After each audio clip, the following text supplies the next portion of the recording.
Sono parole chiare che rappresentano un'investitura ufficiale, molto di più di una semplice conferma, quella che il ministro dei beni culturali Alessandro Giuli scandisce ai nostri microfoni, ribadendo che non vi sarà alcuna retromarcia. Beatrice Venezi, da ottobre 2026, sarà la nuova direttrice musicale del Gran Teatro La Fenice di Venezia. Il ministro lo fa dal grande sagrato della Basilica di Santa Maria della Salute, a margine dell'inaugurazione del Ponte Votivo. Non posso non chiedere qualcosa sulla Fenice.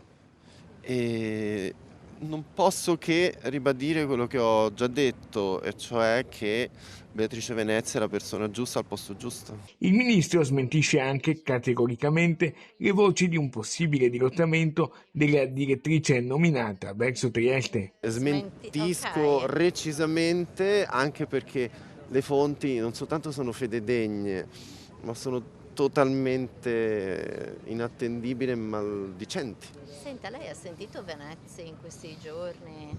Io con Beatrice mi scrivo, la sento e ne percepisco la saldezza, la forza, l'equilibrio e l'ottima disposizione nei confronti della Fenice, che verrà presto ricambiata. Nella mattinata veneziana di Giuli, prima un incontro privato a Cacornè con il sindaco di Venezia Brugnaro, che è anche presidente della Fondazione Gran Teatro La Fenice, poi una veloce visita alla Basilica Cattedrale di San Marco, ricevuto dal primo procuratore di San Marco Bruno Barel, per ammirare gli ultimi lavori fatti.